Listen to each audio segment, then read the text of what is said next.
Outstanding, outstanding.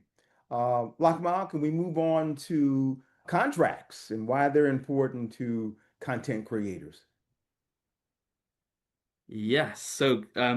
Content creators will probably, as you both will very much know better than I do, come up against contracts in terms of various brand partnerships or commercially exploiting IP or even platform agreements with platforms such as YouTube.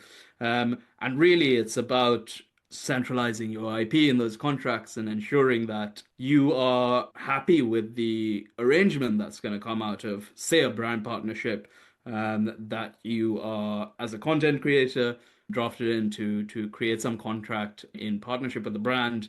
And there will be terms relating to the IP there. Are you giving them, and it'll depend on the nature of the content, I suppose, that you're creating as well. But is it an exclusive license to that material? Are you assigning it over or transferring ownership over to them for that material? And in terms of what you were saying, Mike and John, also in terms of brand message and brand culture and those sorts of things, retaining that culture of the brand takes some sort of gatekeeping in those agreements. Because if you transfer over the content, for example, transfer over the IP, the ownership passes to the brand that you're partnering with, and they could use it in a context that perhaps you're not as happy with, for them to be using it in conjunction. Maybe something you don't believe in, maybe something that doesn't match the brand culture.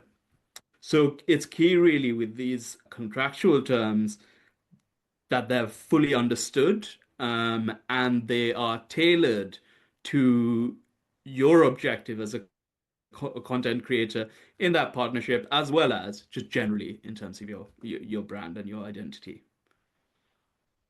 Outstanding, sir. Thoughts, Mr. Mike McVay? For 9 years, I was part of a large radio group and an executive vice president of content and programming. And where I would see it was around personalities. Mm, Um, and that probably dovetails in a name, image, and likeness. But the personalities, the particularly larger personalities, but really I could argue that all personalities should take this approach, that they wanted to be able to sign off on how their name was used, how their image was used, um, their likeness. And, today, because of AI and in the media world, so much is done with I would say voice. And so to me, it's name, image, likeness, voice, because if I'm a radio personality, I own this.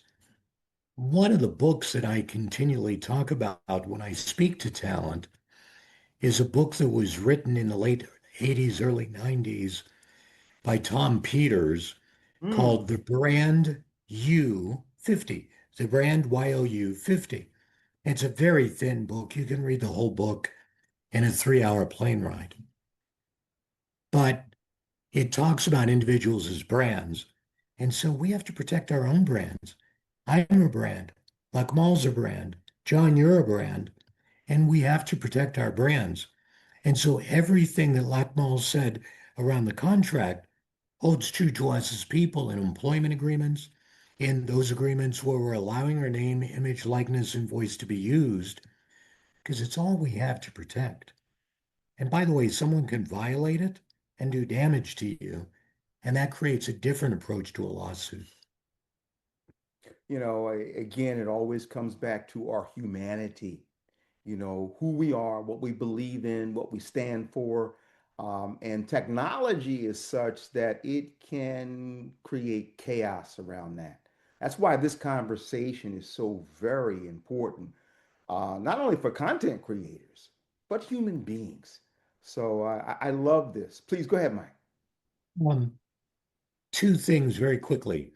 There's a famous boxing announcer named Michael Buffer, and Oh, Michael Buffer was famous for um, the service mark to known trademark on Let's Get Ready to Rumble, and he had a yes, very indeed. specific way he said it. And radio stations, TV stations, sporting events would use an audio bite of him saying that, and in fact violated his rights.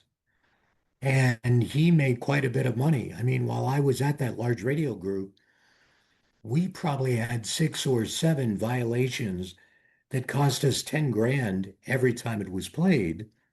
And they would come after you and they would send an invoice, and their business said, we have an attorney and this is his job, protecting that. And it took me sending a memo to all of the program directors and talent saying, in the future, you will have to pay this.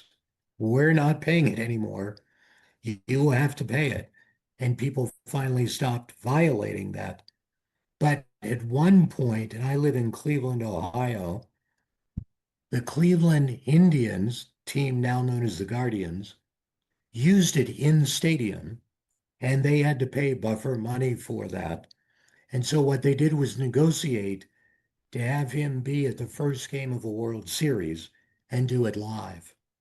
And so they paid him more than just the penalty. They paid him an appearance fee and tied it together. But that's an example of owning an audible brand, which has created great value and as he's identified with. I love it, sir. As a fight fan, I remember Let's Get Ready to Rumble. Excellent example.